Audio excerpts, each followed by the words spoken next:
అప్రస్తుత ప్రసంగి, దీనికి చెప్పాల్సింది ఏమీ లేదు, వారు వచ్చి వేదిక మీదకి చెప్తారు. శ్రీ చంద్రశేఖర్ జలసూత్రం గారు అప్రస్తుత ప్రసంగి. దత్తపది, దీన్ని ఇంగ్లీష్లో మనం కీవర్డ్స్ అని కూడా శ్రీనీహార ధరాధర సానూద్భవ వీచిక వశంవద నిశ్వాసానూన యోగ విద్వధ్యానానంద మకరంద ధారాపార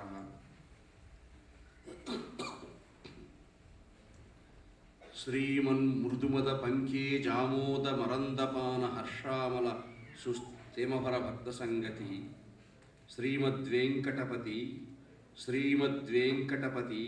వశీకృత దీప్తి ఏ దేవి సుకుమార పాదాబ్జ మకరంద మమరద్రోంబుల కాదిధార ఏ లేమ బంగారు చేలంపు కుచ్చెళ్ళు దేవతా మకుట సందీప్త లహరుడు ఏ చాన చనుదోయి ప్రాచుర్య సంగీత సాహిత్య విద్యా విశాల హర్మ్యం ఏ తల్లి వదనాంబు జాతంబు శశ్వత్కళానంత సౌందర్యహారి నిలయం అమ్మహాదేవి అమ్మహాదేవి అమ్మహాదేవి విశ్వాంతరాళ సర్వ మానవాభ్యుదయ సంస్కార సార సంతత అనుగ్రహ ప్రభాజాల హేల భారతీదేవి మన్మనో భద్రయగుత.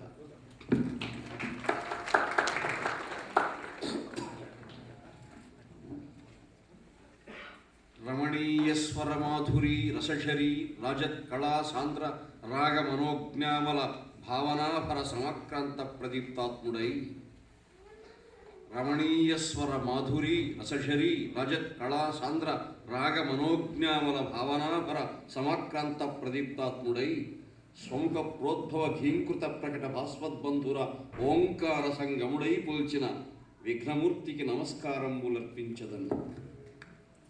సురుచిర తపోబలుడు మోహరహిత దీక్షాఢ్యు శ్రీ శివానంద మునీశ్వరు కరుణాకరు అస్మద్గురువరు పదపంకజముడు కొలుచుదనిపుడు. ఓ సదస్యులార ఉద్దండ పాండితీ మాన్యులార రస సమంచిత ప్రభావులార విశ్వ ప్రతిభులార భారతీ కృపా ప్రభావంబు చేతనా తెలిసినంత మాత్ర పలుకువాడు. రస విభాషిత కవన సామ్రాజ్యమందు దిక్పతులబోలి వెలుగుందు ధీరవరుల సరస సాహిత్య సౌహిత్య సంహరితుల కృచ్ఛకోత్తముల నృతియంతు. పర్సనల్ డెవలప్మెంట్ అంటే వ్యక్తిత్వ వికాసానికి మరియు ఆటలకు ప్రాధాన్యతనిచ్చే విద్యా విధానం. ఇంకో పక్క తమ ఇళ్లలో చదువు మార్కులు మన సంస్కృతి అంటూ తల్లిదండ్రులు చేసే కట్టుబాట్లు, ఈ రెండింటి మధ్య వారు కొంచెం సతమతమవుతూ ఉంటారు. ఆ పిల్లలని సమాధానపరుస్తూ మార్గం సూచిస్తూ ఆట వలదిలో ఒక పద్యం చెప్పండి. శ్రీ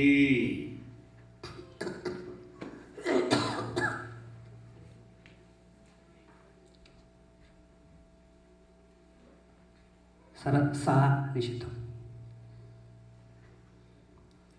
మా అవధాని గారికి నమస్కారం. మీ ముందు ఇక్కడ కూర్చుని మిమ్మల్ని ప్రశ్న అడిగే అదృష్టం నిజంగా కలిగినందుకు ఆ వెంకటేశ్వర స్వామికి నేను ఎంతో కృతజ్ఞుడిని. నిషిద్ధాక్షరి ఇప్పుడు మీరు చెప్తున్నారు కదా, నాకు ఒక అనుమానం ఉంది. నేను ఐటీలో పనిచేస్తూ ఉంటాను. ల్యాప్టాప్కి తెలుగు పదం ఏదైనా చెప్పగలరా? ఒక మంచి అందమైన పదం.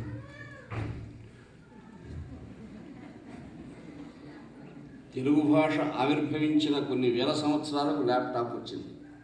అది కాబట్టి ఆ భాషలో దానికి మనం మంచి పదాన్ని అన్వేషించి తెలుసుకోవాలి తప్ప ఇప్పుడు మనం ఉన్న పడంగా సృష్టించే పదం కాదు అది. నేనేమనుకుంటున్నానంటే ల్యాప్టాప్ని ఊర్వశి అనుకుంటున్నాను, ఎందుకంటే ఊరువుల మీద నివసించేది కాబట్టి. మీరేమంటారు? ఏమండి, ల్యాప్టాప్ ఊరువుల మీద నివసించేది కాబట్టి ఊర్వశి అనుకుంటున్నాను, మీరేమంటారు? యద్భావం తద్భవతి. అలా అని ఈ ఊర్వశిని తీసుకెళ్తే మా ఆవిడ ఊరుకోదేమో అని భయం వేస్తుంది. అంటే శ్రీమతి గారంటే కూడా భయం ఉంది. మళ్ళీ ఊర్వశిపై ధ్యాస ఉంది, శ్రీమతి గారంటే భయం ఉంది. సంసార సాగరం కూడా ఒక అవధానం లాంటిదేనండి. సంసార సాగరం కూడా ఒక అవధానం లాంటిదే. ఇక్కడ ఏకాగ్రత ఎలా అవసరమో అక్కడ కూడా ఏకాగ్రత చాలా అవసరం. కాబట్టి జాగ్రత్తగా ఉండండి. అది జాగ్రత్తగా తప్పదండి. మీకు సలహా ఇస్తున్నా, ఎందుకైనా మంచిది. అక్షరాలు నిషిద్ధాక్షరం అంటే వారు చెప్పిన అక్షరం నేను వేయకూడదు. వారు ఇచ్చినటువంటి అంశాన్ని వర్ణిస్తూ వారు నిషిద్ధం చేసిన అక్షరాలను తొలగించి వేరే అక్షరాలు చెబుతూ ఛందో వ్యాకరణాలంకాది ఆ కవితాంగములకు ఎటువంటి భంగము లేకుండా వారు చెప్పిన రీతిగా ఆట వ్యధిలో పద్యాన్ని పూరించాలన్నమాట. అది నిషిద్ధాక్షరి అంశం. మొదటి పదం పూర్తయింది. ఇప్పుడు న్యస్తాక్షరిలో న్యస్తాక్షరి అనే అంశానికి వెళ్తున్నాం. కొన్ని అంశాలు తెలుస్తాయి అందులో. వారు చూడండి, రెండో అక్షరం ను అన్నారు. అంటే పేరుకు 4 అక్షరాలే వాళ్ళు ఇచ్చింది. పద్యాన్ని మొత్తం కూడా వాళ్ళు కొంత అనుశాసనం చేస్తున్నారు ఆ పద్య శిల్పంలో. కాబట్టి మొదటి పాదంలో రెండో అక్షరం నువ్వు అంటే ప్రాస. ఆ నియమం ప్రకారం ప్రతి పాదంలో అటువంటి అక్షరమే రావాలి. రెండో పదంలో 10వ అక్షరం మీ అన్నారు, అది యతి. మొదటి పాదం దానికి అనుగుణంగా వేసుకోవాలి. చివరి ఏం చేశారు, 3, 4 పాదంలో చివరి అక్షరాలు ఇచ్చారు. చివరి అక్షరాలు అంటే తదనుగుణంగా భావాన్ని వెతుక్కోవాలి. ఇవన్నీ కూడా ఒక మనోజ్ఞ పద్య కవితా శిల్ప బంధుర విన్యాసంలో ఉన్నటువంటి మర్మారివి. వారు ఆదేశించిన రీతిలోనే నేను ఉత్తరమాలు చెప్పే ప్రయత్నం చేస్తున్నాను. అవధాని గారు, పెళ్ళైన ఆడవాళ్లను కాళ్ళకి మెట్టెలు, మంగళసూత్రం, నుదుటన సింధూరం చూసి గుర్తుపట్టచ్చు.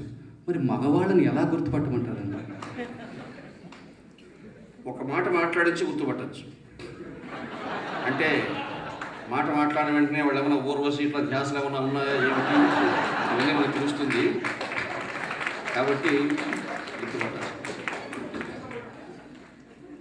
సార్థక, నిరర్థక, ప్రశ్నార్థక ఉత్పలమాలో చెప్పమంటున్నారు. ఉత్పలమాలో చెప్పండి.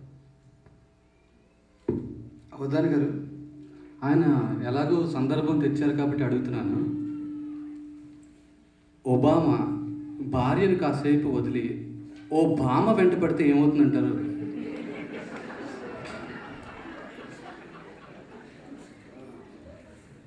ఒబామా శబ్దంలోనే భామ ఉంది. ఇంకా మళ్ళీ ప్రత్యేకించి ఆయనకు భామలతో నిమిత్తం ఏముంది? భామలకు అతీతుడు అంటారా? పేరులోనే భామ ఉందని. ఆయన పేరులోనే భామమణి ఉన్నది. ప్రారంభం నుంచి మీ ఆలోచన కూడా భామమణిపైనే ఉన్నది.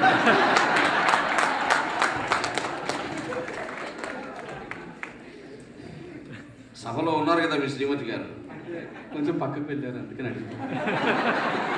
కొంచెం పక్కకు వెళ్ళారు అందుకని అడుగుతాను. వచ్చే లోపల పూర్తి చేసేస్తాను. బాగా వేగంగానే ఉన్నారైతే మీరు. సముదంచితమైన వికుంఠ తేజమై, ఆర్థిక వైభవంబు సముదంచితమైన వికుంఠ తేజమై.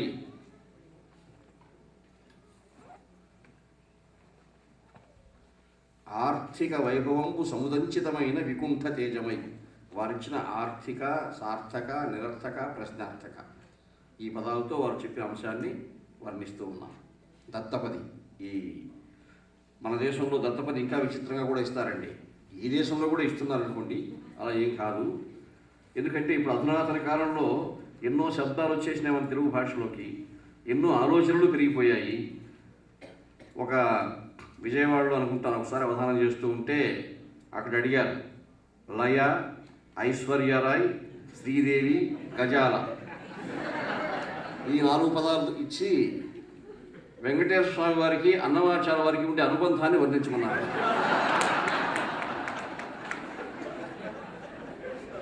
అన్నమయ్య వచో లయలాలకించి, అన్నమయ్య వచో లయలాలకించి చొక్కె నైశ్వర్యరాయుడై సుభగుడైన తిరుమలేశుడు. శ్రీదేవి నురమునందు నిలిపి, శ్రీదేవి నురమునందు నిలిపి రాగజాల మహిమ వెలుగు స్వామి అని కాబట్టి దత్తపదిలో ఉన్నటువంటి చమత్కారం అది. ఇచ్చిన అంశానికి వర్ణించవలసిన వస్తువుకి పెద్ద అనుబంధం ఉండదు. అయినా అవధాని తన ప్రతిభా విశేషంతో ఆ అనుబంధాన్ని సృజనాత్మకంగా చిత్రీకరిస్తారు. అటువంటి కవితా శిల్పంతోనే ఈ పద్యం కూడా పూరించడం జరుగుతుంది. ఇప్పుడు మనం వారికి మొదటి పాదం పూర్తయింది, రాసుకున్నారు కదండి. సూర్యుడు సమస్యాపూరణ. అటువంటి భానుడు మృంగ భాను సూర్యుని మింగితే భూమిలో భాను ప్రభావం తొలగిన రయగుణం, సూర్యకాంతం లేకుండా పోయింది. అది సమస్య. భానుడు మృంగ భాను భూమి భాను ప్రభావం తొలగిన రయగుణం. భానుడు అనే శబ్దం చాలా విచిత్ర శబ్దం అండి సంస్కృతంలో. హిమప్రసన్నరు భానుడు అంటే చంద్రుడు. చంద్రోదయమైన వెంటనే సూర్యకాంతి నశించిపోయింది అనే అర్థంలో మనం పూరించవచ్చు. హిమప్రసన్నరు అనే శబ్దం 3వ పదంలో చేర్చాల్సి వస్తుంది. అంటే అది సద్యస్ఫురణ అంటారు. అవధానులకి అడిగిన వెంటనే దీనికి పరిష్కారం ఎక్కడున్నది, ఏ శబ్దంలో ఉన్నది అని వెంటనే ఆ ఆలోచన జగత్తులో తడుక్కుంటుంది. మెరుపులాగా ఆలోచన. ఇంతకుముందు చెప్పాం కదా, 4 శబ్దాలు ఇస్తే లయకు ఐశ్వర్యానికి వెంకటేశ్వర స్వామి సంబంధం ఏమని చెప్పండి, అన్నమయ్యకి ఏం సంబంధం ఉంది. అయినా అలా ఆ సంబంధ బాంధవ్యాలు కనిపించడంలో ఉంటుంది అన్నమాట.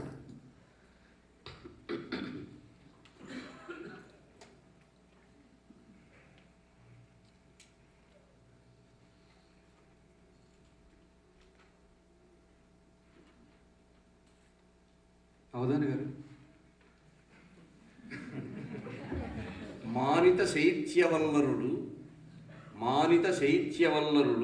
మీరు అడ్డుపడచ్చండి, ఏం మాకు అభ్యంతరం లేదు. మానిత శైత్యవల్లరుడు ఎప్పుడు అడ్డు పడాలని. మంజుల హాస విలాస దీప్త సం. మానిత శైత్యవల్లరుడు మంజుల హాస విలాస దీప్త సం.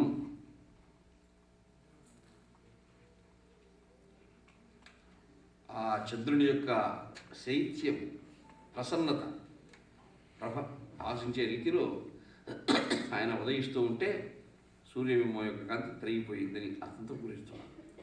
మానిత శైత్య వల్లరుడు మంజుల హాస విలాస దీప్త సం. సంధానములై తర్వాత వస్తుంది. సం వరకు మొదటి పాదం. సం. చెప్పండి స్వామి, ఏమిటో మీరు నాకు అడ్డుపడవచ్చు, వారికి అడ్డుపడకూడదు. తెలుగు వాళ్ళు తమ పిల్లలకి ఏమీ రావు అనే ఉద్దేశంతోనో మరి దేంతోనో ధర్మారావు, కొండలరావు, రంగారావు అని పేర్లు పెడతారు. మీ పేరు చివరన ఎటువంటి రావు లేదు అంటే మీకు అన్నీ వచ్చు అని రావు పెట్టలేదంటారా? నాకు కూడా బాల్యంలో మోహన రావు అని పెట్టారు.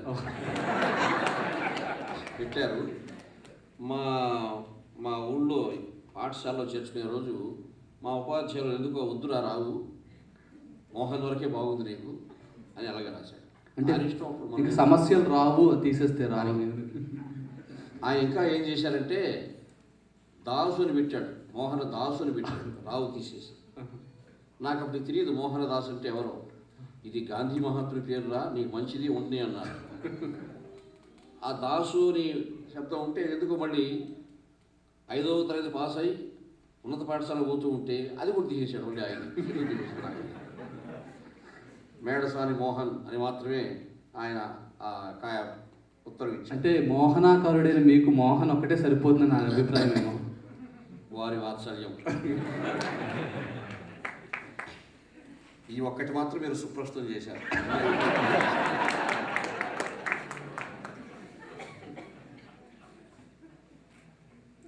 ఇప్పుడు మనం వర్ణనకు వస్తున్నామండి. ధీవధాన ఖేరణాలోలయై, గృహిణి ధీవధాన ఖేరణాలోలయై అలరుచుండు భర్త హర్షమంద.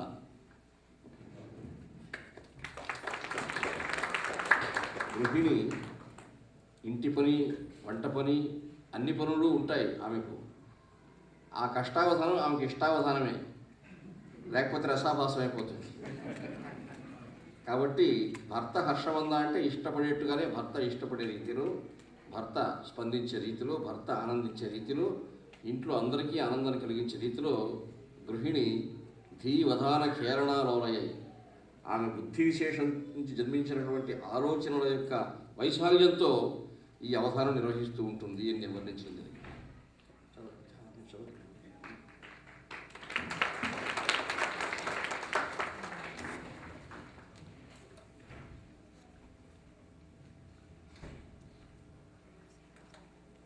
లలనా జనాపాంగ వలనావసదనంగ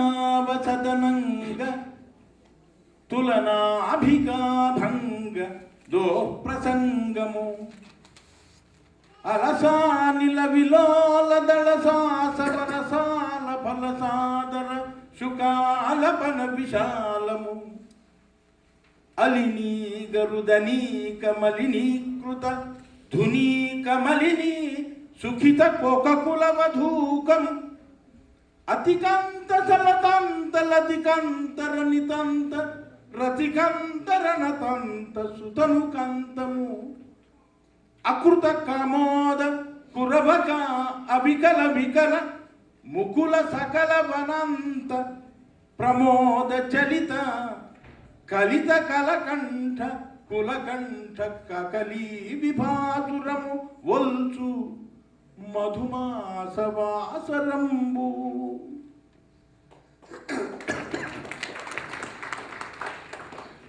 మళ్ళీ ఒక మనోజ్ఞమైనటువంటి పద్యాన్ని చదివారు పెద్దలు కృష్ణమూర్తి గారు. ఇందాక చెప్పుకున్నాం మనం, ఆ ఆంధ్రభోజుడు శ్రీకృష్ణదేవరాయల వారి యొక్క పోషణలో అష్టదిగ్గజ కవులు వెలుగొందారు. రామరాజభూషణుడు కూడా ఆ అష్టదిగ్గజ కవుల్లో ఉన్నారని మనం విశ్వసిస్తున్నాము. ఆ మహానుభావుడు వసుచరిత్రం అనే మహాప్రబంధాన్ని రచించారు. ఉపరిచర వసుమహారాజు యొక్క చరిత్ర. ఆ వసుమహారాజు గారు గిరికాదేవిని పెళ్లి చేసుకున్నటువంటి వృత్తాంతం. అందులో వసంత ఋతువు వర్ణన ఉన్నది. ఆ కలిత కలకంఠ కులకంఠ కాకలీ విభాసురము. వసంత ఋతువు ఆగమనం జరిగిన వెంటనే కోయిలలు కూస్తున్నాయి, వెన్నెలలు మనోజ్ఞంగా కాస్తున్నాయి. మరి లలన జనాపంగ వలన వసదరంగ తురణావికాభంగతో ప్రసంగము అనేకానేకమైనటువంటి కుసుమములు సుమనోజ్ఞ సుగంధ బంధురమైనటువంటి విలాసాలు వెదజల్లుతున్నాయి. మలయానిలము మనోజ్ఞంగా వీస్తూ ఉంది. అటువంటి వసంతాన్ని ఆ పద్యం కూడా ఒక వసంతమే అన్నట్టుగా ఉంటుందన్నమాట. అటువంటి మహత్తరమైన పద్యాన్ని ఇప్పుడు పెద్దలు చదివారు.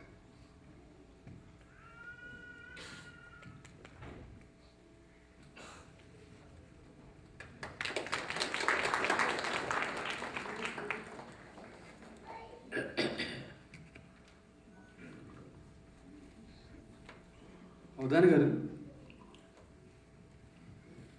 వాసు అడగచ్చు, మీరు అడగచ్చు, మీరు ఎప్పుడు అడగచ్చు.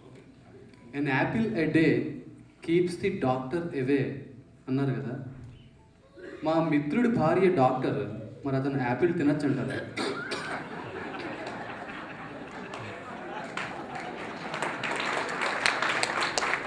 బలుబలే ఆయన ఇష్టం, అది మనం చెప్పేది ఏముంది. ఆయన యాపిల్ తింటాడో తినడో ఆయన ఇష్టము, శ్రీమతి గారి ఇష్టము. మనం ఎందుకు చెప్పాలి? ఇది చదివి ఆయన యాపిల్ కోసి బయట పారేస్తున్నారు అందుకని.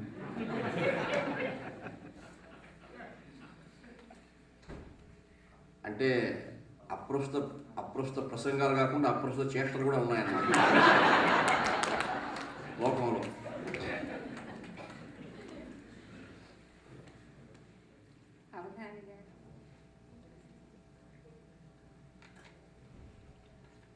అవధాని గారు,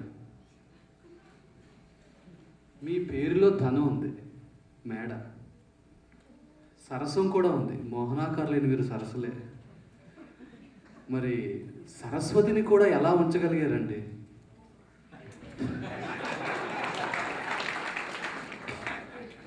ఇంతకుముందు ఈ ప్రశ్న మరొక రూపంలో అడిగారండి.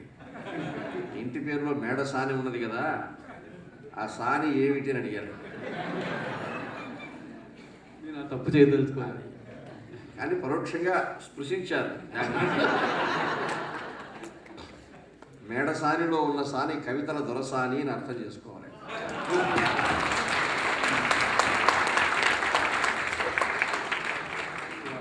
చూసుకుంటుంటారు.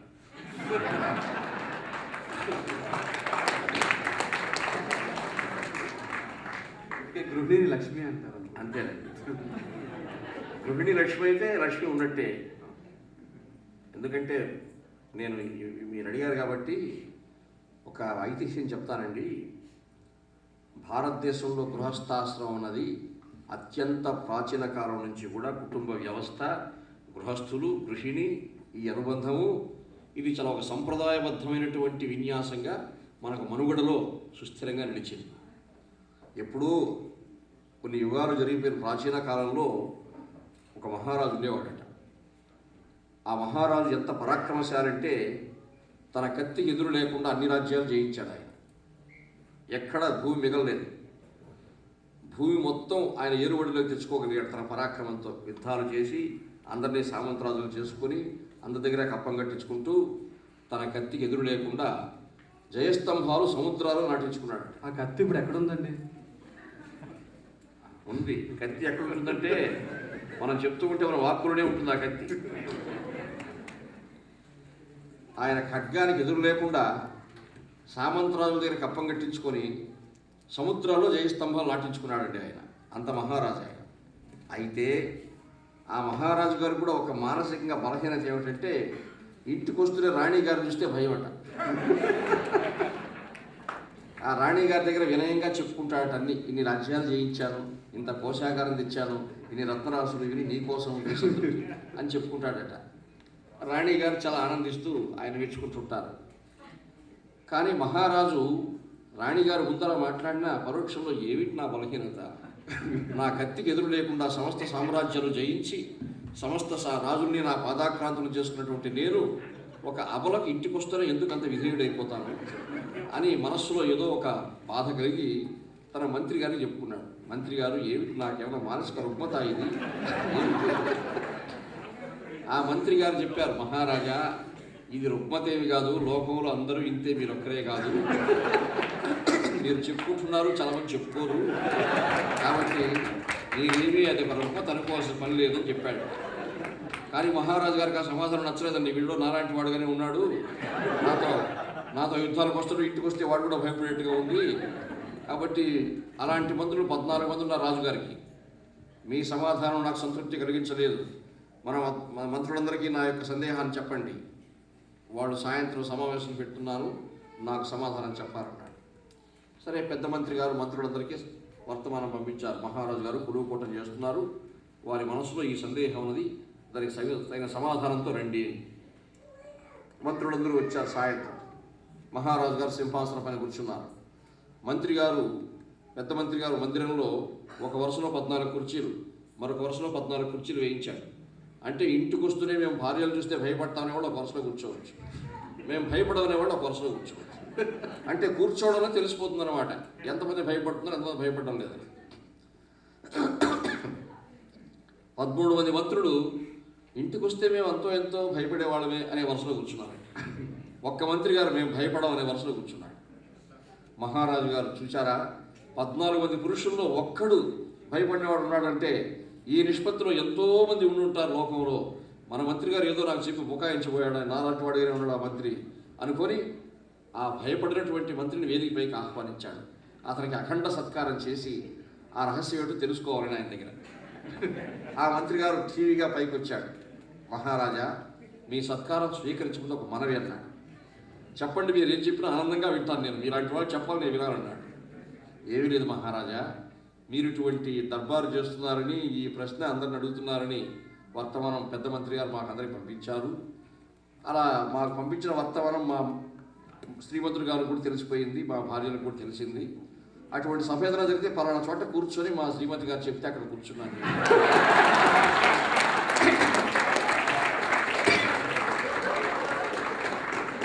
నేను మీకు ఆ సంగతి చెప్పాలి కదా, చెప్పకుండా ఎలా సత్కారం ఉంటుంది.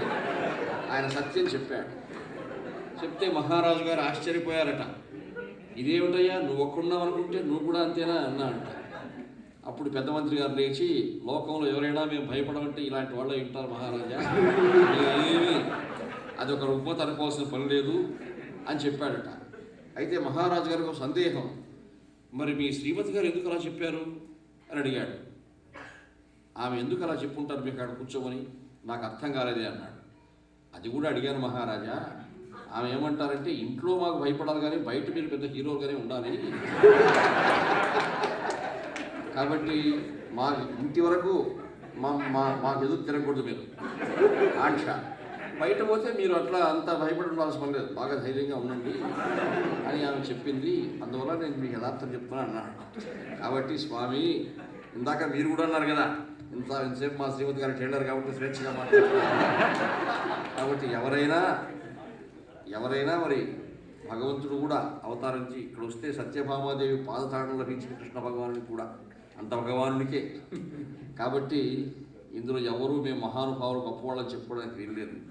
భారతీయ గృహస్థాశ్రమంలో ఉన్నటువంటి అనుబంధం అది, ఆ పవిత్ర అనుబంధం అనేది గృహిణికి గృహస్థుడికి లేకపోతే ఏమీ జరగదు అక్కడ.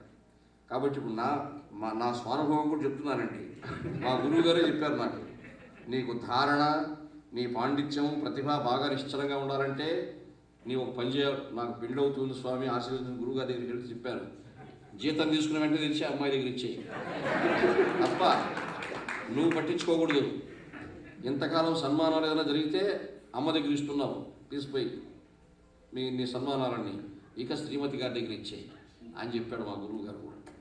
నేను అలాగే. కాబట్టి అవన్నీ ఆ రహస్యాన్ని ఇప్పుడు మీకు చెప్తున్నాను నేను సభాముఖంగా. చాలా ఇది రహస్యమే కాదండి, అందరికీ తెలిసిన అంశమే.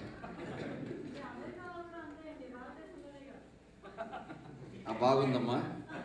అమెరికా ప్రపంచమంతా జయించిన సంగతి అలా ఉందని చెప్తున్నాను కదమ్మా. అప్పుడు జయించిన రాజ్యాల్లో ఈ అమెరికా కూడా ఉండుంటుంది. కాబట్టి ఒక అమెరికా ఏమిటి, దేశకాల భేదాలు లేవు ఆ అంశానికి మాత్రం, ఎక్కడైనా ఉండవలసిందే అలా.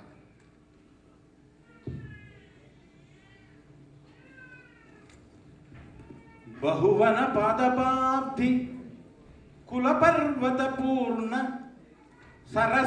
సరస్వతీ సహిత మహామహీభరము అజస్ర సహస్ర ఫణాళి దాల్చి బహువన పాదపాబ్ధి కులపర్వత పూర్ణ సరస్వతీ సహిత మహామహీభరము అజస్ర సహస్ర ఫణాళి దాల్చి దుస్సహతర మూర్తికిన్ జలధిశాయికి పాయక చయ్యైన అయ్యహిపతి దుష్కృతాంతకుడనంతుడు మాకు ప్రసన్నుడయ్యడు.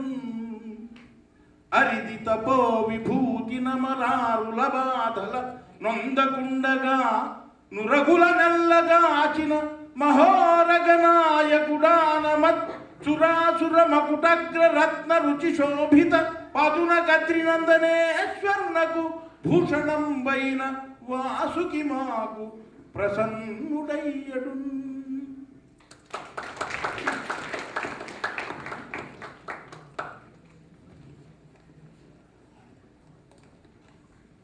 అనల్ప శిల్పకల్పనా నిలయమైనటువంటి పద్యాలివి.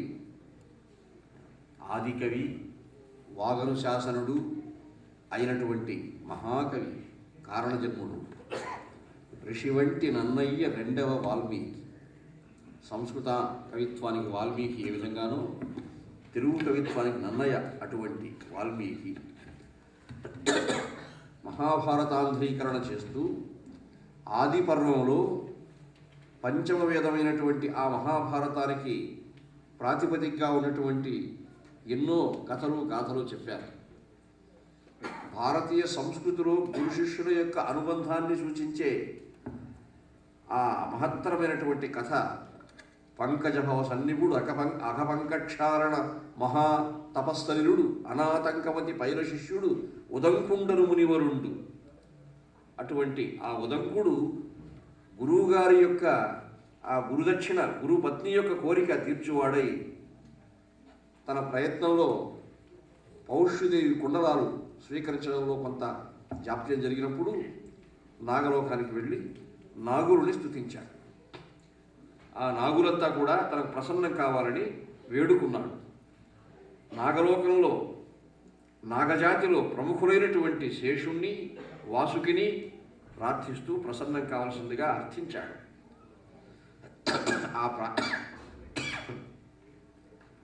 ఆ బహువన పదపాప్తికుల పర్వత పూర్ణ సరస్వతీ సహిత మహామహీభరం అజస్ర సహస్ర పణలడి దాల్చి ఈ సమస్త సృష్టిని తన సహస్ర ఫణమండలాలపై ధరించి ఉన్నటువంటి శేషుని, ఆ శేషుడు నాకు ప్రసన్నుడవుగాక అని, అలా ఆ నాగజాతిలో ఉన్నటువంటి ప్రముఖులందరూ కూడా తనకు ప్రసన్నులై తన అభీష్టాన్ని నెరవేర్చాలని ఆ మహానుభావుడు సంకీర్తనం చేశాడు.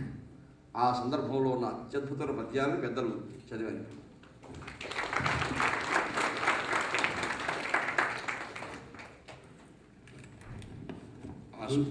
గురువు గురించి చెప్పారు కాబట్టి ఏమండి, గురువు గురించి ఇందాక చెప్పారు కాబట్టి చక్కగా వర్ణించారు. గురువుకి కొమ్ములు ఉంటాయా అంతే ప్రశ్న. గురు శబ్దంలో కొమ్ములు ఉన్నాయి, శబ్దం వరకు ఉన్నాయి.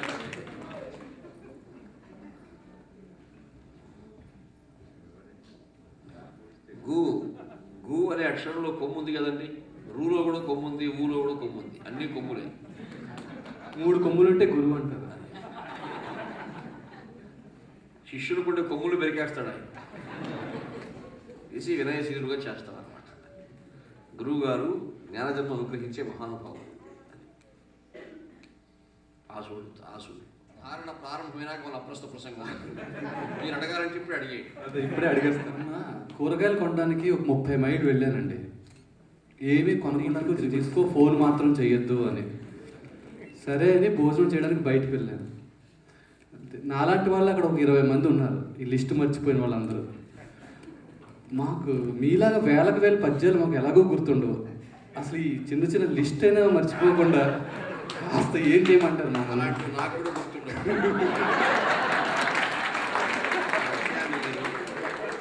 గుర్తుంచుకోవాలి, ఎందుకంటే నేను ఎప్పుడు అసలు ఆ మార్కెట్ వెళ్ళడానికి అవకాశం లేదు. కాబట్టి మీరు చెప్పినట్టు మార్కెట్ విన్నట్టు బాగా గుర్తుండాలంటే మళ్ళీ మీరు మీ శ్రీమతి గారి దగ్గరనే మీరు గైడెన్స్ తీసుకోవాలి. చాలా సంతోషం. ఇప్పుడు ధారణ ప్రారంభమైతే మన అప్రస్తుత ప్రసంగాలు ఉండవండి. కాబట్టి ముందే ఆ విషయం ఇంకా ఏమైనా అడగాలంటే అడగండి, పర్వాలేదు, ధారణ చేస్తాం. ఒక ప్రశ్న ఉందండి, పురాణాల మీద ఒక ప్రశ్న సంధిస్తున్నాను ఇప్పుడు. భారతంలో కౌరవులు పాండవులు ఏదో ఒక బంతితో ఆడుకుంటూ ఉంటే ఆ బంతి వెళ్ళి నూతిలో పడిపోతుంది. ద్రోణాచార్యుల వారు వస్తారు, వచ్చి బాణం మీద బాణం వేసి ఆ బంతిని కొట్టి తీసుకొస్తారు. అన్ని బాణాలు తగిలి ఆ బంతి ఆడుకోవడానికి మళ్ళీ పనికొస్తుంది అంటారా? నాతో ఒకరు అన్నారు, ద్రోణాచార్యుని యొక్క కౌశలం అది. బంతికి రంధ్రం పడకుండా వేశాడు బాణాన్ని, అది కౌశలం. బంతికి రంధ్రం పడకుండా బాణ ప్రయోగం చేసి తరువాత బాణాలకు మాత్రమే తాగేట్టుగా బాణాలు వేయడం అన్నది అదొక మహా కౌశలం. అది అందులో ఉన్న విద్య. ప్రతి విద్యలో కొన్ని రహస్యాలు ఉంటాయి. ఆ రహస్యాలు బాగా అధ్యయనం చేసిన వాళ్ళకే తెలుస్తూ ఉంటాయి. మనస్సు తదేక దృష్టితో కేంద్రీకరించి ఉన్నప్పుడు ఆ పరిష్కారాలు దొరుకుతూ ఉంటాయి. కాబట్టి అవధానంలో కూడా ఈ సమస్యలు దత్తపదులు ఇవన్నీ పూరించాలంటే ఇందులో ఉన్న మెలకువలు, ఈ రహస్యాలు, ఈ విద్వత్ ప్రకాశాలు ఇవన్నీ అలవాటు పడి ఉంటాయన్నమాట. ఈ రంగంలో మాకు అభినవేశం ఉంది కాబట్టి అలాంటిదే విలువిద్య కూడా. ఎవరూ ఎక్కువ పెట్టలేనటువంటి ధనుస్సుని రాముడు ఎలా ఎక్కువ పెట్టగలిగాడు? ఆయనకు ఆ రహస్యం తెలుసు. ఎక్కడ పట్టుకుంటే అది వంగిపోతుందో తెలుసు ఆయనకి. అత్తినీయకుండా పోయి మామూలుగా పట్టుకుంటే ఏం లాభం? రాముడు భగవంతుడు ఆయన, కాబట్టి అన్ని రహస్యాలు తెలిసిపోతాయి ఆయనకి. విశ్వామిత్ర మహర్షి మిథిలా నగరాన్ని తీసుకెళ్తూ సీతా స్వయంవరం చాటించారు. ఆ సీతాదేవిని వివాహం చేసుకోవాలంటే ఇది నియమము, స్వయంవర నియమము, ఈ ధనుస్సును ఎక్కుపెట్టగలమని తీసుకెళ్తూ ఉంటే ఒక్కసారి మనసులో సీతాదేవిని చూడాలనుకున్నాడంట ఆయన. కానీ అప్పుడు ఇప్పుడులాగా పెళ్లి చూపులు లేవు, అప్పుడు ఎవరు చూపించేవాళ్ళు లేదు. స్వయంవర సభామందిరంలోనే అమ్మవారు కనిపించారు ఆయనకి, ఇక్కడ కాదు. అది ఎప్పుడు కనిపించారు? విశ్వామిత్రుడు వెంటనే వెళ్ళి ధనుసు ఎక్కుపెట్టన్నాడు. అమ్మవారు కనిపించారు కదా అని చూస్తూ కూర్చుంటే పోయి ధనుసు ఎక్కుపెట్టమన్నాడు గురువుగారు. అప్పుడు గురువుగారు చెప్పినట్టుగా ధనుసు దగ్గరికి వెళుతూ సీతను చూస్తున్నాడు. సీత అదేమిటి ఆయన నన్ను చూస్తాడు, ఈయన ఆ ధనుసు ఎక్కువ పెట్టకుండా అది ఎక్కువ పెట్టి ఆ ధనుసు విరిస్తే కదా నన్ను వరిస్తాడు ఈయన, లేకపోతే ఎలా అవుతుందని బలవంతా అక్కడ కేంద్రీకరించకుండా నన్ను చూస్తూ ఉంటే ఎక్కడ విఫలమవుతాడని భయపడి అమ్మవారు మానసికంగా ఒత్తిడికి పొందారట. శ్రీ రఘురామచంద్రునకు చిత్తము జానకిపై కరంబు విస్ఫార శరాసలస్తకముపై యుగపత్క్రియ చిత్రమయ్యే. విచిత్రంగా ఉంది ఆయన భంగిమ. అక్కడ అమ్మవారిని చూస్తూ వెళ్ళి అట్లా పట్టుకున్నాడు. పట్టుకుంటే అమ్మవారు తల వంచేశారు. ఎంత చూస్తూ ఉంటే ఎంతసేపు చూస్తుంటారు మాత్రం. ఆమె తల వంచేసింది. ఎందుకు తల ఇంకా నన్ను చూడకుండా ధనుసు ఎక్కువ పెట్టాలనుకుంటుంది ఆమె. అతని దృష్టికి జానకి ఆగలేదు, అతని కృష్టికి శివధనుస్సు సాగలేదు. సీత పూజడ విన్నుగా శిరసు వంచే చెరకు గడవోలే నడిమికి విరిగి ధనువు. అమ్మవారు శిరస్సు వంచడం, విల్లు విరిగిపోవడం రెండు ఒకేసారి జరిగాయట. అంత సునాయాసంగా ఆయన విరిచాడు అంటే ఆయనకు అందులో ఉన్నటువంటి ఎక్కడ పట్టుకుంటే విరిగిపోతుందో తెలుసు ఆయనకు. మిగిలిన వాళ్ళకి రహస్యం తెలియదు.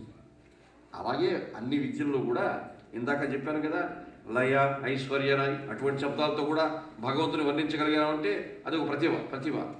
అటువంటి శబ్దాలే కాదండి, మరి త్రిష, శ్రియ, లయ, సిమ్రాన్ ఈ 4 శబ్దాలతో భగవద్గీత వర్ణించమన్నారు ఒకసారి. ఎలా ఉంటుందో చూడండి. కానీ సరస్వతీదేవి ఆ తల్లి, పలుకు తల్లి, ఇందాక చెప్పారు కదా, పలుకు వెలంది నెట్లు తొలిబాములు నోచిరు అని. నాలుక కడలు నిరంతరము నాట్యమునర్చుటకు నాలుగు పైనే ఉంటుంది. మన అమ్మవారు నాలుగులో ఉంటారు, మనసులో ఉంటారు, మస్తిష్కంలో ఉంటారు, సర్వాంగీణమైనటువంటి వైభవంతో ఉంటారు అమ్మవారు. ఆమె కటాక్షిస్తే, ఆమె కరుణా కటాక్షం మనకు కలిగితే, ఆనాడు ఆ పద్యాన్ని నేను చెప్పాను. హరి శ్రీకృష్ణుడు పల్కె గీతను త్రిషట్కాధ్యాయ పర్యంతము. త్రిషట్కాధ్యాయం కర్మషట్కం, భక్తి షట్కం, జ్ఞానషట్కం. అదే కదా భగవద్గీత. అప్పుడు త్రిష వచ్చింది కదా అక్కడ. హరి శ్రీకృష్ణుడు పల్కె గీతను త్రిషట్కాధ్యాయ పర్యంతము. నరుడు ఆరించే శ్రియపతీట్య వచనానందైక సందీప్తి. శ్రియపతి అయినటువంటి కృష్ణుడు చెప్పినటువంటి ఆ ప్రబోధాన్ని నరుడు శ్రద్ధగా ఆలకించాడు. శ్రియ వచ్చింది. నరుడు ఆలించే శ్రియపతీట్య వచనానందైక సందీప్తి. తత్కరుణం పాండవ దిగ్జయాలయ పటుఖ్యాతులు వెలుగొంది. పాండవుల యొక్క దిగ్జయాలయములు లయ వచ్చింది. ఉద్ధురుడై రాజ్యము వాసి మ్రాన్పడి కదా దుర్యోధనుడయ్యాడని. సిమ్రాన్ వాసి మ్రాన్పడినాడు, సిమ్రాన్ వచ్చింది. నేను ఒక అంశం కూడా మీకు చెప్పాలండి, ఈ నలుగురు నేను ఎప్పుడు చూడలేదండి.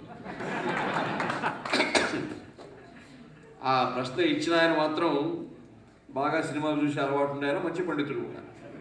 కానీ ఆ పేర్లు కలిగినటువంటి వ్యక్తులపైన మనసు పోయిందంటే ఈ పద్యం చెప్పలేరు. అది కూడా అర్థం చేసుకోవాలి. కాబట్టి అంటే సిమ్రాన్ అనే పదాన్ని ఎలా తీసుకొస్తారని ఆనాడు పండితులంతా ఉత్సాహంగా ఎదురు చూచారు సభలో. త్రిష, శ్రియ, లయ చెప్పేశాడు. ఆ వృత్తిలో చెప్తుంటాం కదా, సిమ్రాన్ అనేది ఎలా తెస్తారో చూడాలని సభంతా ఎదురు చూచి, మరి మీడియా సోదరులంతా కూడా ఆసక్తిగా చూచి ఇలా చెప్పేసరికి ఎంతో ఆనందించారు. ఆ ఒక్క 4వ పాదం పద్యంలో 4వ పాదంలో ఉన్న ఎన్ని అక్షరాలు ఉన్నాయో అన్ని అక్షరాలు, ఒక అక్షరానికి 1000 రూపాయలు ఇచ్చాడు ఒక మహానుభావుడు. అంత అత్యద్భుతంగా సిమ్రాన్ లాంటి పదం కూడా తీసుకొచ్చి మీరు పద్యం చెప్పగలిగారు అని. కారణం మా మనస్సు అటువంటి వారిపై పోదు కదా. అడిగినప్పుడు పద్యము, శిల్పము, ఛందస్సు, వ్యాకరణం ఈ అంశాలు తప్ప మాకు ఏ అంశాలు గుర్తుండవు. అంటేనే రహస్యాలు తెలుస్తాయి.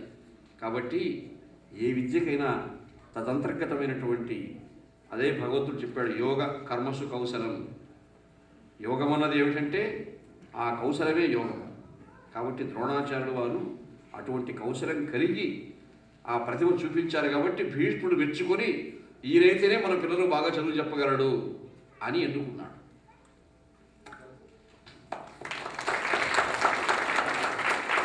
ఇప్పుడు నేను ఇక నిషిద్ధాక్షర పద్యం ధారణ చేస్తున్నానండి.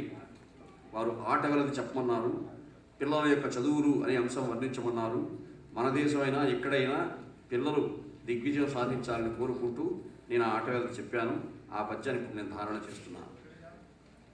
శ్రీమయాత్మధీర చిన్మత దృక్పర సామ్య భార శీర్ష సంప్రకామ విద్యలెల్ల నేర్చి విజయ విహారులై అలరుచుంద్రు బాలకాళి ఇచట.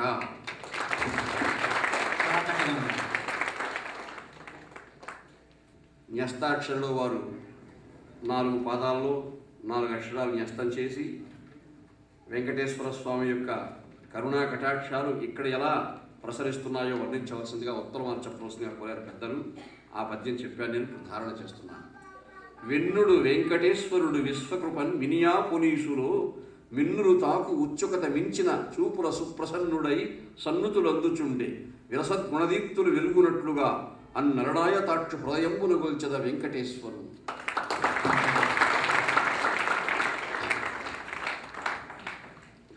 దత్తపదిలో వారు 4 పదాలు ఇచ్చారు. ఆర్థిక, సార్థక, నిరర్థక, ప్రశ్నార్థక.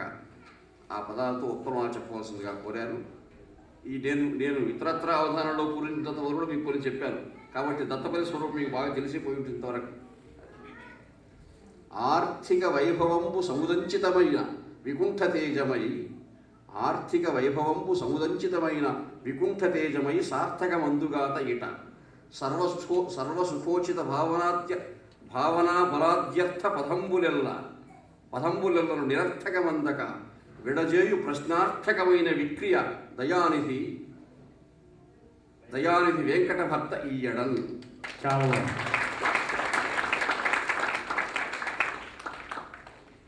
ఆ పద్యాలతో, ఎందుకంటే ప్రశ్నార్థక అనే పదము ఉత్తరమాల్లో ఒకే పాదంలో రాదు, అందులో ఉన్న క్లేశం అది. కాబట్టి చివర అక్షరం వేసుకొని అలా పూరించవలసి వస్తుంది అన్నమాట. అందుకే ఉత్తరమాలు ఉంచుకున్నాం అన్నమాట. మంచిదండి. సమస్యాపూరణ, అందులో ఉన్న సారస్యాన్ని ఇంతకుముందే నేను మీకు విశదీకరించాను.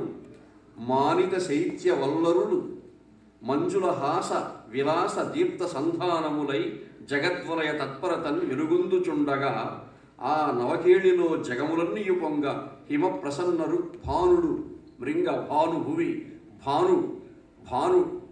భానుడు తొలగెన్ జగంబులను.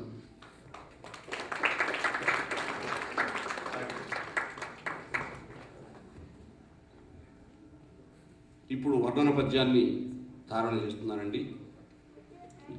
వినసద్బంధుర బ్రహ్మ సృష్టి కరుణా విద్వత్ ప్రపంచంబులో గల విన్యాసములెల్ల సుప్రథితమై కంప్యూటరందుండునా అలఘుస్ఫూర్తి దుదాత్త సంకరిత మేధాక్రాంతి సంక్రాంతి అయి విరుగన్ సత్యమిరుంగు సుందురు గదా విద్యానిధులు సేవుషిన్.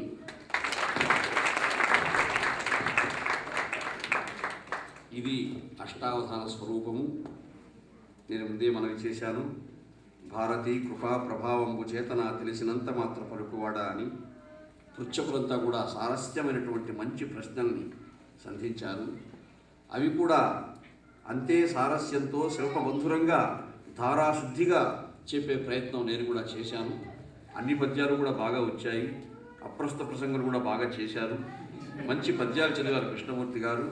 ఈ అష్టావధానం అన్నది చాలా సరసంగా, వినోదదాయకంగా, వినూత్నంగా ఈ అమెరికా దేశంలో మిన్యాపోలిస్ నగరంలో రసజ్ఞులందరికీ ఆనందాన్ని కలిగించే రీతిలో సరస్వతీదేవి పలికించినటువంటి పలుకులతో ఈ మహాయజ్ఞం పూర్తయిందని మనం చేస్తున్నాను.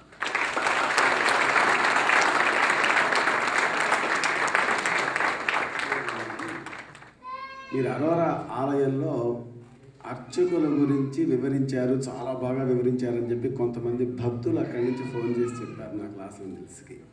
అలాగే కిషోరు వీళ్ళందరూ కూడా ఫోన్ చేసి మన అవధాని గారు చాలా అద్భుతంగా ఇన్ని సంవత్సరాల నుంచి వస్తూనే ఉన్నారు, 15-16 సంవత్సరాల నుంచి ఈ అరోరా ఆలయానికి. అర్చకుల గురించి ఒక్కసారి మరి ఈ ప్రసంగంలో ప్రతిసారి ఎంత చెప్పినా కానీ సబ్జెక్టు ఓన్లీ అర్చకత్వం పైన అర్చకుడికి భగవంతుడికి అర్చకుడికి భక్తుడికి ఉన్నటువంటి సమస్యని అర్చక సహరి సాక్షాత్తు అన్న పదానికి అర్చకుడు చేసే ఆశీర్వాదానికి ఎంతవరకు మహత్యం ఉంటుంది అనే దాని గురించి మీరు మాట్లాడినట్టుగా అక్కడి నుంచి భక్తులు ఫోన్ చేసి చెప్పారు. అది మన భక్తులకు కూడా ఒక 2 నిమిషాలు మీకు అవకాశం ఉంటే తప్పకుండా స్వామి, మీరు ఆదేశిస్తే ఎలా కాదనగలరు. పాపం వాళ్ళందరికీ తెలుసుకోవాలని చెప్పి సంస్కృతి కూడా, అది భారతీయ సంస్కృతి చాలా ప్రాచీనమైన సంస్కృతి. అందులోనూ దేవాలయ సంస్కృతి ప్రాచీనమైన సంస్కృతి. దేవాలయంలో అర్చామూర్తిగా వేయించేసినటువంటి భగవంతుని మనం ప్రసన్నం చేసుకోవాలంటే అర్చకశ్చ హరిసాక్షాత్. దేవాలయంలో ఉన్న మూలమూర్తికి, అక్కడ మన పేర కైంకర్యం చేస్తున్నటువంటి అర్చక స్వామికి తేడా లేదు. అది మనం భావించాలి. అందుకని నేను అక్కడ ప్రసంగం చేసే సమయంలో కృష్ణదేవరాయల గురించి వర్ణిస్తూ, ఆ కృష్ణదేవరాయల వారు చెప్పినటువంటి ప్రబంధంలో విష్ణుచిత్తుల వారు, ఇంతకుముందు చెప్పాను కదా, నృసింహావతారం స్తోత్రం చేశారని, ఆయన వృత్తి అర్చకత్వం. ఒక దేవాలయంలో అర్చకుడు ఆయన, మహాభాగవతోత్తముడు. ఆయనంట వటపత్ర సాయిగా వేయించేసి శ్రీవిల్లిపుత్తూరులో ఉన్నటువంటి అర్చామూర్తిని మహానుభావుడు ఆయన అలా సేవిస్తూ ఉండగా భగవంతుడు ఆయన సగుణంగా సాక్షాత్కరించాడు. అలా మరొక వ్యక్తి ఎదుటి నుంచి మాట్లాడేట్టు మాట్లాడతాడట భగవంతుడు ఆయన.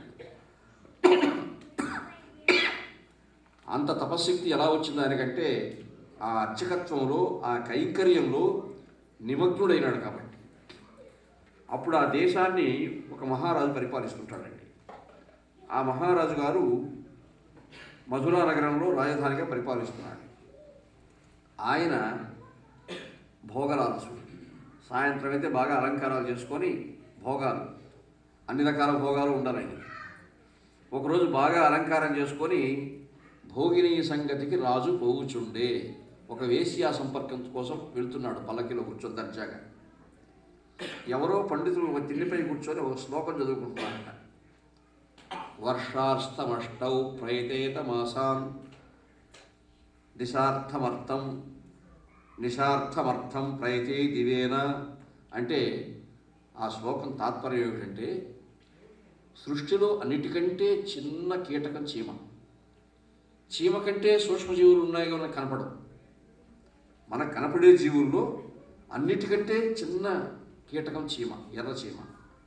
అటువంటి చీమ కూడా వర్ష ఋతువులో ఆహారం సమకూర్చుకోవడం కష్టం కాబట్టి అంతకుముందే ఆహారం సమకూర్చుకొని పుట్టలో దాచుకుంటుంది. ఎంత ముందు చూపుందా చీమకు? ఆ మాత్రం ముందు చూపు మానవునికి ఉండవలసిన పని లేదా? ఉత్తమ జన్మ పొందిన తరువాత మానవుడు చీమకుండే ముందు చూపు కూడా లేకుండా చెడిపోతున్నాడే అంటే, పరలోకంలో భగవంతుని మనం మెప్పించాలంటే ఇహలోకంలో సత్కార్యాలు చేయాలి, సత్యసంధుడై ప్రవర్తించాలి, మంచివాడై ఉండాలి, జ్ఞానం పెంపొందించుకోవాలి. ఈ సారాంశం ఆ శ్లోకంలో ఉంది. అది అప్రయత్నంగా మహారాజు చెవిలో పడింది. మహారాజు గారు, అరే ఈ తాత్పర్యం సరిగ్గా నాకే సరిపోతుంది అనుకున్నాడు ఆయన. ఎందుకంటే మానవ జన్మ లభించడమే దుర్లభం. అందులో నేను మహారాజు కుటుంబంలో జన్మించాను కాబట్టి ఎంతగా భగవంతుని కరుణ నాపై ఉంటుంది. అటువంటి ఈ జన్మను నేను భోగలాలసున్నై వృధా చేసుకుంటున్నానని కనువిప్పు కలిగి పశ్చాత్తప్తుడై వెంటనే అంతఃపురానికి వచ్చేసాడు. వేశ్యా సంపర్కానికి పోలేదు ఆయన. వచ్చి మంత్రి గారిని పిలిచాడు. మంత్రి గారు, నాకు ఒక మంచి గురువు గారు కావాలి, గొప్ప ఆచార్య పురుషుడు కావాలి, నాకు పట్టుకున్నాడు, దేశంలో వ్యక్తి తీసుకురాడు అన్నాడు. మంత్రుడంతా ఆశ్చర్యం. నిన్నటిదాకా హాయిగా వీడు మునిగి తేలుతూ భోగాల్లో, ఇప్పుడు గురువు గారు కావాలి, జ్ఞానం కావాలంటున్నాడే ఎలా అని. మహారాజు గారు ఆజ్ఞాపిస్తే ఏం చేయలేదు. వెతుకుతున్నారు పండితుల కోసం, తెస్తున్నారు. ఆయన నచ్చడం లేదు మహారాజు గారికి.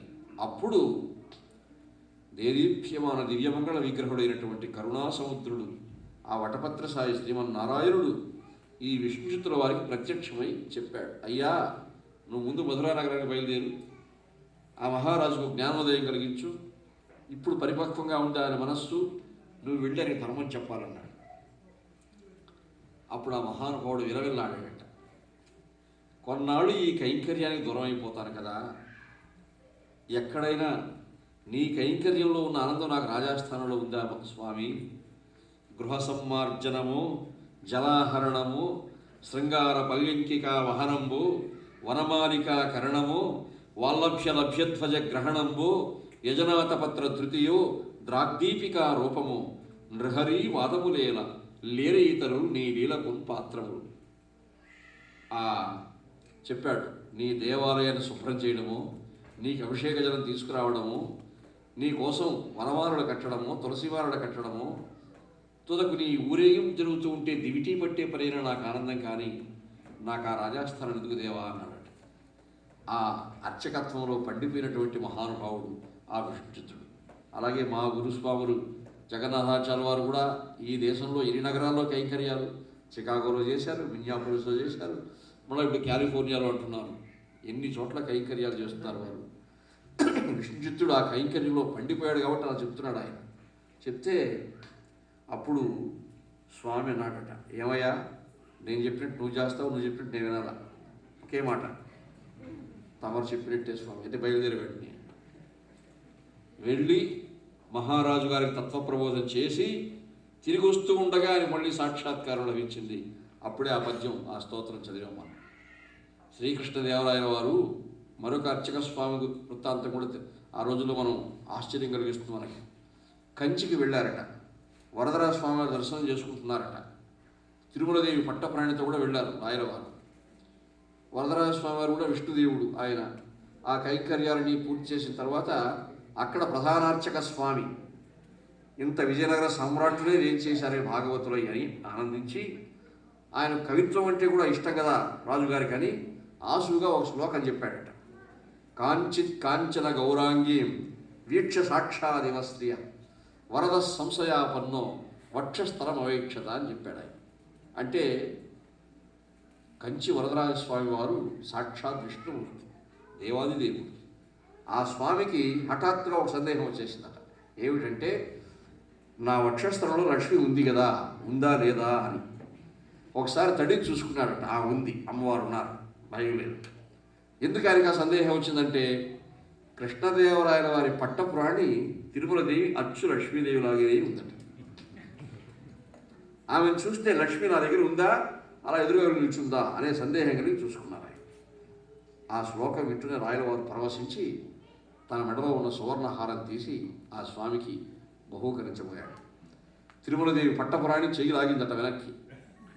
అదేమిటి రాణి గారు, మిమ్మల్ని ఎంతో ప్రశంసించారు ఆయన, సత్కరించబోతే మీరు అడ్డుపడుతున్నారంటే, కాదు మహారాజా, మీ గురించి ప్రశంసించి మిమ్మల్ని పొగిడితే మాత్రం అగ్రహారాలు ఇస్తారు, ముడురు మాన్యాలు ఇస్తారు. ఏదో ఇన్నాళ్ళకు మా గురించి పొగిడాడు ఒక మహానుభావుడు అంటే ఆయనకి ఏదో ఒక చిన్న హారం ఇస్తారా మీరు? ఆయన కూడా విజయనగరం తీసుకొచ్చి అష్టదిగ్గజ కవులతో సమానంగా సన్మానించడం అని చెప్తూ, సరే స్వామి మీరు విజయనగరం వస్తారా అన్నాడు. తీసుకెళ్ళిపోయారు ఆయన విజయనగరానికి, హంపి విజయనగరానికి తీసుకెళ్ళి అష్టదిగ్గజ కవులతో కూడా సన్మానం చేశారు. ఆ సన్మానం పొందిన తర్వాత ఇంకేం కావాలో మీకు అడగండి స్వామి అన్నాడు కృష్ణదేవరాయలు ఆ అర్చక స్వామి. మహారాజా, మీరు కవులతో సమానంగా నాకు సత్కారం చేశారు, నేనే కవిని గాను, నేను అర్చకుణ్ణి, నాకు ఆ కైంకర్యమే గొప్ప. నేను రోజు అష్టదిగ్గజ కవుల్లాగా మీ ఆస్థానానికి వచ్చి కవిత్వం చెప్తూ కూర్చోవాలంటే నాకు చేత కూడా కాదు, నాకు రాదు. నాకు ఎక్కడన్నా దేవాలయంలోనే ఈ కైంకర్య భాగ్యం కల్పించమని. అప్పుడు హజార రామాలయంలో కృష్ణదేవరాయల వారు నిద్ర లేస్తూనే చూసేది స్వామి రాముడు. ఆ రామాలయంలో ఈ స్వామికి ఆయన అక్కడ ప్రధానార్చకుడుగా నియమించారు. ఆ అర్చక స్వామి పేరు ఏమై ఉంటుందని ఇప్పటికి కూడా పరిశోధనలు జరుగుతూనే ఉన్నాయి, ఎవరికి తెలియలే. వక్షస్థలాచార్యుడు అంటారు. వక్షస్థలంపై శ్లోకం చెప్పాడు కాబట్టి వక్షస్థలాచార్యుడు అంటే మన దేశంలో అర్చక స్వాములు అంతటి మహానుభావులై ఆ కైంకర్యంలో వారు కృతార్థులై అందరినీ కృతార్థులను చేస్తూ మనకు ఆ భగవంతునికి భాగవతునికి ఒక గొప్ప అనుసంధానం చేసే మహానుభావుడు అర్చక స్వామి అంటే. కాబట్టి మనం ఆ అర్చక స్వామిని గౌరవించాలి, పూజించాలి. అప్పుడే మనకు కూడా భగవంతుని ప్రసన్నత మనకు కలుగుతుంది. మా గురువు గారు చెప్పారు కాబట్టి నేను చికాగోలో చేసిన ప్రసంగం మీ దగ్గర చేశానండి. ఇది అప్రస్తుత ప్రసంగం అనుకోకండి దయచేసి. ఇది మీరు అవధానం పూర్తి అయిపోయింది కాబట్టి ఇది అప్రస్తుతం కాదు. అర్చకచ్చ హరి సాక్షాత్, అదే మన శాస్త్రం చెప్తుంది. హరిలాగే శ్రీమన్నారాయణులాగే మనం అర్చక స్వామిని కూడా భావించాలి. అన్నమాచార్యుల వారు నరస్తుతి చేయనన్నాడు, మానవ మాతృపై నేను కీర్తన చెప్పనన్నాడు. అయినా భగవద్ రామాదులపై కీర్తనలు చెప్పారు. వారి గురువులు శటగోపైతేంద్రులపై కీర్తనలు చెప్పారు. అంటే వారిని ఆయన మానవ మాతృడుగా అనుకోలేదు, అది మనం భావించాలి. అలాగే ఆచార్య పురుషులు కానీ అర్చక స్వాములు వాళ్ళంతా కూడా మనం భగవత్ సమానుడుగానే భావించి వారిని మనం ఆరాధించాలి అని మనం చేస్తున్నాను. మీరెంతో ధన్యులు. అటువంటి జగన్నాథాచార్య స్వాముల వారు లాంటి మహానుభావులు ఇక్కడ వరదరాజ స్వామి దేవాలయం, ఇప్పుడు అష్టలక్ష్మి సమేత వెంకటేశ్వర స్వామి, అదే వర్ణించాను నేను. తిరుమలలో కూడా స్వామి అలమేల్మంగా ఒకరే వక్షస్థలంలో, ఇక్కడ 8 మంది రాణులు పురుగు తీరున్నారు స్వామికి. కాబట్టి ఇంకా వైభవంగా ఉన్నారు ఇక్కడ. ఆ వైభవం అంతా కూడా తెలుస్తూ ఉంది. పెద్దలు మధుసూదన్ రెడ్డి గారు ఇంకా కార్యకర్తలంతా కూడా జగజ్జేగీయమానంగా ఇది ప్రవర్తమానం చేస్తున్నారని నేను భావిస్తున్నాను. మరొక్కసారి మీ అందరికీ నా ప్రణామాలు తెలుసు.